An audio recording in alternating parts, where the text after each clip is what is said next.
इस लेसन में हम P value method for hypothesis testing discuss करेंगे। हाइपोथेसिस टेस्टिंग डिटेल में हमने लास्ट लेसन में भी डिस्कस किया था और हमने जी वैल्यू यानी जेड वैल्यू कैलकुलेट करनी सीखी थी। इस लेसन में हम पी वैल्यू मेथड यूज करेंगे और देखेंगे कि हमने अपना नल हाइपोथेसिस रिजेक्ट करना है या नहीं करना। सबसे पहले मैं आपको बताती चलूं कि पी वैल्यू क्या होती है स्टेटिस्टिक्स में। जब हम हाइपोथेसिस टेस्टिंग करते हैं तो पी वैल्यू को यूज करते हैं और P value helps us determine the significance of the results कि कितने इंपॉर्टेंट है हमारा रिजल्ट। एक होगा नल हाइपोथेसिस और दूसरा होगा अल्टरनेटिव हाइपोथेसिस और हमने ये पी वैल्यू की हेल्प से मालूम करना होगा कि हम नल हाइपोथेसिस को एक्सेप्ट करते हैं या हम उसको रिजेक्ट करते हैं। P value is used as an alternative to rejection points to provide the smallest level of significance at which the null hypothesis would be rejected। क्योंकि हमने ये देखना होगा कि smallest level of significance क्या होना चाहिए जिसकी बुनियाद पे हम null hypothesis को reject कर सकते हैं। यहाँ पे मैंने इसकी डेफिनेशन भी लिखी है जो कि जब हम क्वेश्चन सॉल्व करेंगे तो आपको बिल्कुल क्लियर हो जाएगा कि इन पॉइंट्स का क्या मीनिंग है।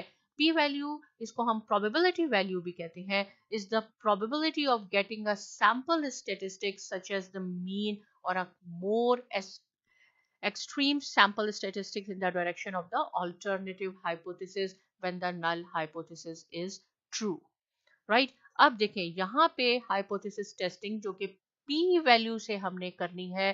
कैसे हम पी वैल्यू कैलकुलेट करेंगे, किस बुनियाद पे हम अपना रिजल्ट को यानी समराइज करेंगे और ऑडियंस को पेश करेंगे। तो हम जो पी वैल्यू कैलकुलेट करेंगे हम देखेंगे कि if P value is less then और इक्वल टू अल्फा, क्योंकि क्वेश्चन में हमारे पास अल्फा भी होगा। अल्फा हमारे पास 10% भी होता है, 5% भी जो स्टैंडर्ड सेट किए गए हैं, और हमारे पास 1% भी होता है कि 1% चांस है कि हम अपने ट्रू नल हाइपोथेसिस को रिजेक्ट कर दें, या 10% है तो अल्फा दिया गया होगा। लेकिन जो हम पी वैल्यू कैलकुलेट करेंगे वो अगर अल्फा से P value is less then और इक्वल टू अल्फा तो हम नल हाइपोथेसिस को रिजेक्ट कर देंगे। लेकिन अगर हमारी P value greater than alpha से हाई तो हम do not reject the null hypothesis, हम नल हाइपोथेसिस को रिजेक्ट नहीं करेंगे। ये पॉइंट्स हैं जो आपने अच्छी तरह इसको समझना है, बहुत इजी है। अल्फा को हम देखेंगे और पी वैल्यू जो हम कैलकुलेट करेंगे उनको देखेंगे, कंपैरिजन करेंगे। अगर पी वैल्यू लेस देन और इक्वल टू अल्फा है तो हम उसको रिजेक्ट कर देंगे और अगर ग्रेटर देन होगी पी वैल्यू तो हम उसको रिजेक्ट नहीं करेंगे।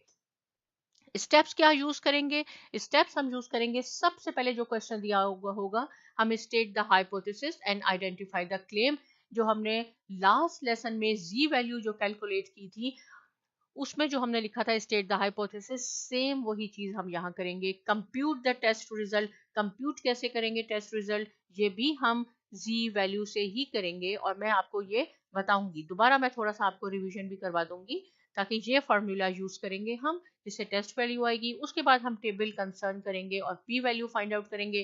फिर हम मेक द डिसीजन और समराइज करेंगे अपने रिजल्ट को।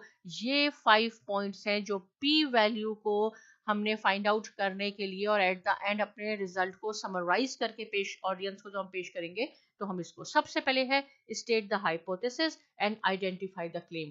क्वेश्चन हमारे पास है, a researcher wishes to test the claim that the average cost of tuition and fees of 2-year college is greater than 5,550.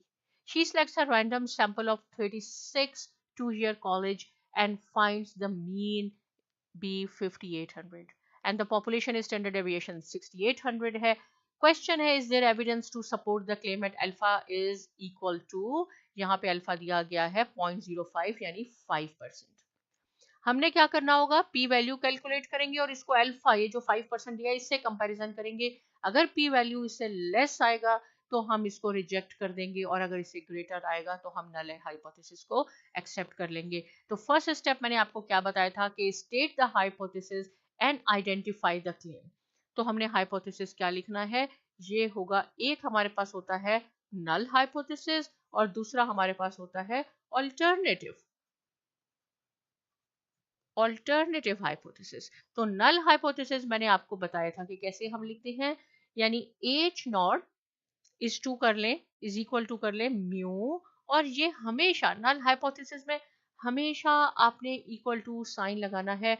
Population का मीन जो भी है वही यहाँ पे होगा, कि हमने इसको मान लिया कि ये 5500 है, यानी ट्यूशन फीस 2 साल कॉलेज स्टूडेंट्स की 5500 है।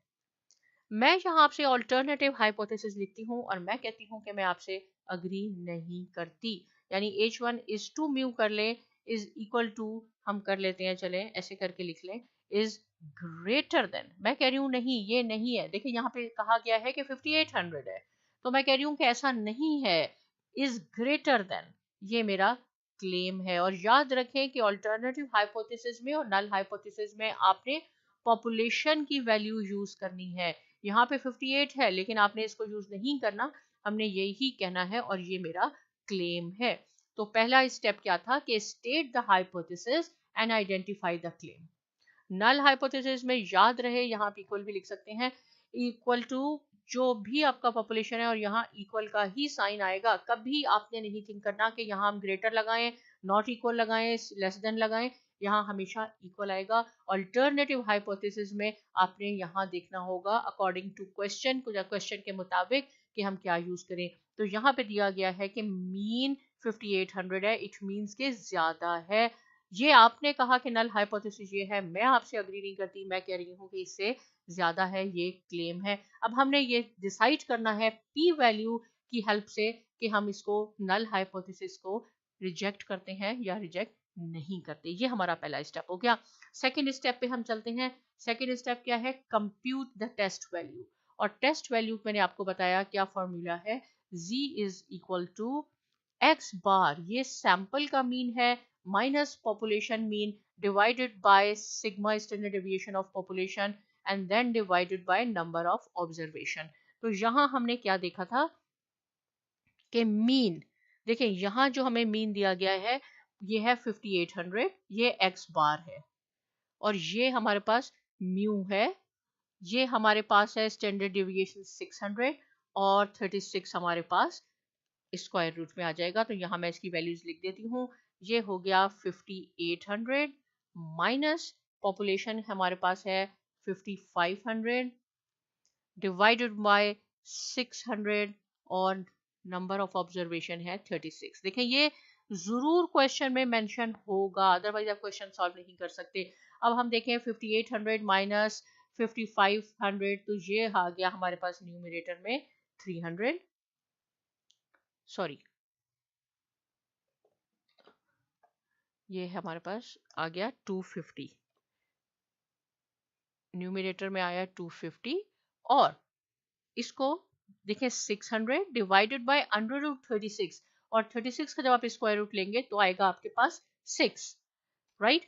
तो हम इसको जब हम इससे डिवाइड करते हैं 600 डिवाइडेड बाय 6, तो आपके पास यहाँ आ जाता है 100, और जब आप इसको 100 से डिवाइड करते हैं दिस इंप्लाइज दैट कि ये आ गया 2.5 के इक्वल।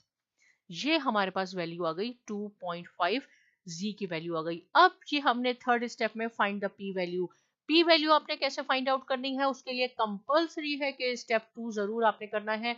ये वैल्यू जो आई 2.5, आपने ये z टेबल में देखना है, पॉजिटिव में देखना है, क्योंकि एक तो ये कंडीशन है कि यहाँ पे ये ग्रेटर देन है, और जब ये ग्रेटर देन है तो इट मीन्स के यहाँ पे ये लाई कर रहा है, यहाँ पे ग्रेटर देन है, राइट। तो इसके लिए हमने पॉजिटिव टेबल देखना होगा। 2.5 इसके आगे कुछ नहीं है, तो इट मींस कि ये 0 है।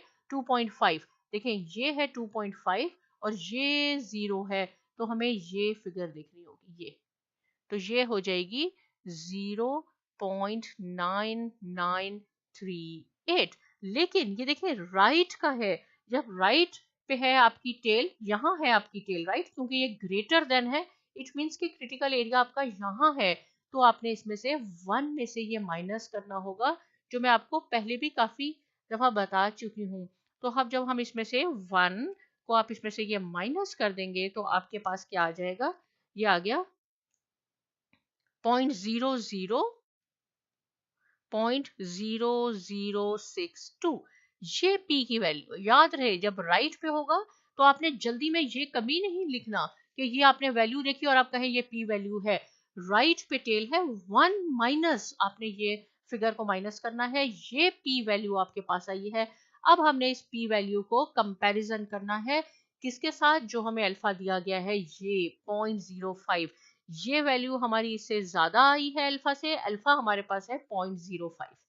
तो आप इस बेसिस पे हमने डिसाइड करना है कि हमने नल हाइपोथेसिस को एक्सेप्ट करना है या नहीं करना। तो देखिए ये पी वैल्यू क्या है, P value is less than alpha, less than alpha. और मैंने यहाँ आपको रूल भी बताया था, देखिए एक दफा दोबारा बताती हूँ कि लेस देन और इक्वल टू अल्फा होगा तो रिजेक्ट करना होगा, लेकिन जब ग्रेटर देन है तो हमने एक्सेप्ट करना है। और इस क्वेश्चन में हमने जब सॉल्व किया तो ये लेस देन आया। फोर्थ स्टेप है मेक द डिसीजन। देखिए ये मैंने जो ग्राफ क्यों तैयार किया गया है, ये तो हमारा मीन था 5500 जो पॉपुलेशन का था, अल्फा हमारे पास था 0.05, तो हमारी वैल्यू यहाँ आई है, ये 58 यहाँ आ गया, उससे लेस आ गया, तो यहाँ हम लिखेंगे मेक द डिसीजन कि हमने इसको रिजेक्ट करना है क्योंकि P value is less than alpha. इस बेस पे हमने नल हाइपोथेसिस को रिजेक्ट किया है। देखिए यहाँ और समराइज कैसे किया रिजल्ट हमने, there is enough evidence to support the claim that the tuition and fees at two-year colleges are greater than 5500। Null hypothesis हमने क्या लिखा था, नल हाइपोथेसिस हमने लिखा था कि ये इक्वल है 5500 के, लेकिन मैंने क्या कहा था कि नहीं ये इससे ज्यादा है। और जब हमने प्रूव किया तो हमने देखा कि P की वैल्यू जो है वो इससे लेस आ गई, इट मीन्स कि हमने इसको रिजेक्ट करना है, इसको नहीं करना। एक और क्वेश्चन देखें, बहुत सिंपल क्वेश्चन मैंने आपके लिए बनाया है। A researcher claims that the average wind speed in a certain city is 9 miles per our. यहाँ पे भी सैंपल 36 डेज का लिया गया है, आपके पास 9.3 है जब आपने देखा तो, राइट। अल्फा आपके पास 0.01 है और हमारे पास standard deviation 0.8 miles per hour है। आपने इस क्वेश्चन को आराम आराम से समझ के जरूर पढ़ना है, राइट। सबसे पहला स्टेप क्या है, state the hypothesis and identify the claim. Hypothesis हम कैसे लिखेंगे, हम लिखेंगे हाइपोथेसिस एच नॉट को हम कहते हैं कि ये इक्वल टू है 9 के। ऑलवेज पॉपुलेशन की वैल्यू यूज करनी है। ये नल हाइपोथेसिस है आपके पास, ये मैं यहाँ पे ऑल्टरनेटिव हाइपोथेसिस लिख लेती हूँ। यहाँ पे जब देखा गया तो मीन में आया 9.3, राइट। अब मैं यहाँ क्या कहती हूँ, यहाँ मैं इसको लिख लेती हूँ कि मेरा है नॉट इज टू, मैं कहती हूँ इज नॉट इक्वल टू 9। जब मैंने इज नॉट इक्वल टू 9 कह दिया तो देखिए ये हमारे पास नॉर्मल डिस्ट्रीब्यूशन है, इट मींस के यहाँ पे भी होगा नॉट इक्वल टू, ये ग्रेटर भी हो सकता है ये लेस भी हो सकता है, तो टेल इसकी दोनों साइड पे आएगी। ये बहुत ज्यादा इंपॉर्टेंट पॉइंट है, not equal to means greater than भी हो सकता है, इससे लेस देन भी हो सकता है, और दोनों साइड पे। इसका मैं आपको बताऊंगी कि क्यों मैंने यहाँ पे ये शो किया है। नेक्स्ट स्टेप क्या है, कंप्यूट द टेस्ट वैल्यू।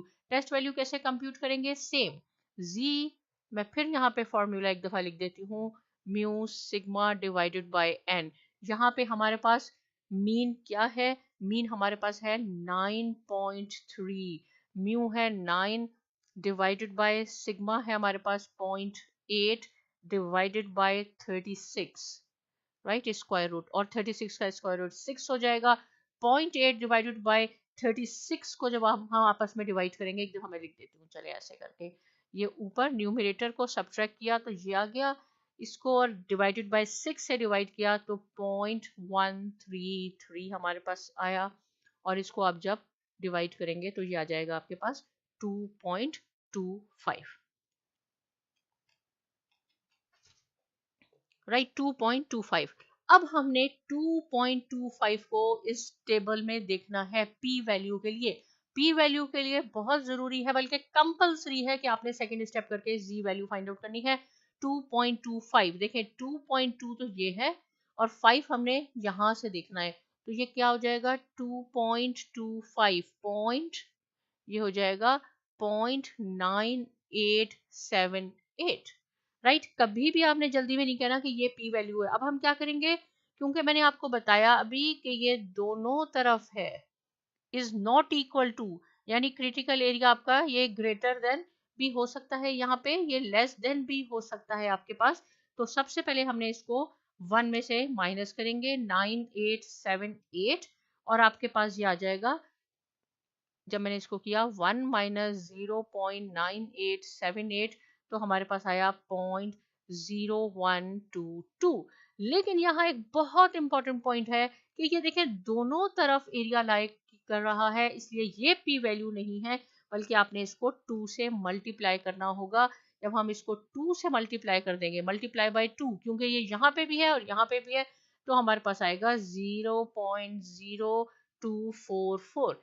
ये पी वैल्यू है आपकी। ये याद रहे जब दोनों तरफ है। लेकिन अगर आप कैलकुलेटर से सॉल्व करेंगे, सॉरी, अगर आप ये टेबल से सॉल्व कर रहे हैं तो आपने 2 से मल्टीप्लाई करना है। लेकिन अगर आप कंप्यूटर यूज करके पी की वैल्यू फाइंड आउट कर रहे हैं या आप साइंटिफिक कैलकुलेटर यूज कर रहे हैं, तो पी की डायरेक्ट आपको ये वैल्यू मिलेगी। उस वक्त आपने इसको मल्टीप्लाई नहीं करना, सिर्फ जब टेबल से आप देख रहे हैं इसकी वैल्यू तो आपने मल्टीप्लाई करना है। क्यों मल्टीप्लाई करना है? इसलिए कि ये नॉट इक्वल टू है, हमारा ऑल्टरनेटिव हाइपोथेसिस है not equal to. It means कि वो ग्रेटर भी हो सकता है, लेस भी हो सकता है, आपने 2 से इसको मल्टीप्लाई करना है। अब हमारे पास क्वेश्चन में अल्फा की वैल्यू दी गई है 0.01। इस बेसिस पे 0.01 ये अल्फा है और ये पी वैल्यू है, इनको आपने कंपैरिजन करना है। अगर आपकी P value less than alpha होगी तो हमने उसको रिजेक्ट करना होगा, अदरवाइज एक्सेप्ट करना होगा। और यहाँ पे 0.02 यह पी की वैल्यू जो है वो ग्रेटर देन है अल्फा से। इट मींस के नल हाइपोथेसिस को हम रिजेक्ट नहीं करेंगे इस केस में। यहाँ पे मैंने ये कंक्लूजन भी लिखी है, the decision is not to reject the null hypothesis since the P value is greater than 0.01। Summarise किया रिजल्ट को, there is not enough evidence to reject the claim that the average wind speed is 9 miles per hour। तो आप, मुझे उम्मीद है कि आपको ये पॉइंट अच्छी तरह समझ में आ गए होंगे। क्या करना होगा? सबसे पहले आपने स्टेटमेंट लिखनी है, हाइपोथेसिस लिखना है, उसके बाद आपने जी वैल्यू कैलकुलेट करनी है। जो भी जी की वैल्यू आएगी आपने उसको टेबल में देखना है, और अगर राइट साइड पे है तो आपने उसको 1 माइनस या अमाउंट इसमें से माइनस कर दें। अगर ये 2 टेल टेस्ट है, मल्टीप्लाई बाय 2 करना है। अगर राइट टेल पे है तो आपने सिंपल इस फिगर को देखना है। आखिर में पी और अल्फा को कंपेयर करके आपने समराइज करना है अपना रिजल्ट। ये एक एग्जांपल मैंने प्रैक्टिस प्रॉब्लम आपके लिए बना दी है। इसमें आपके पास पी की वैल्यू, जब आप इसको सॉल्व करेंगे तो आपके पास ये आएगी। अल्फा आपके पास दिया गया है 0.05। देखिए यहाँ देखने से ही पता चल रहा है कि पी वैल्यू लेस है compare to alpha. P is less than alpha. आपने नल हाइपोथेसिस को रिजेक्ट करना होगा, लेकिन आपने इसको 5 स्टेप्स को फॉलो करके पहले कंक्लूजन करनी है। कैलकुलेट करें और देखें आपका ये आंसर आता है या नहीं आता। इससे रिलेटेड कोई क्वेश्चन है आप पूछ सकते हैं। साइमा एकेडमी को भी सब्सक्राइब कीजिए और बहुत शुक्रिया।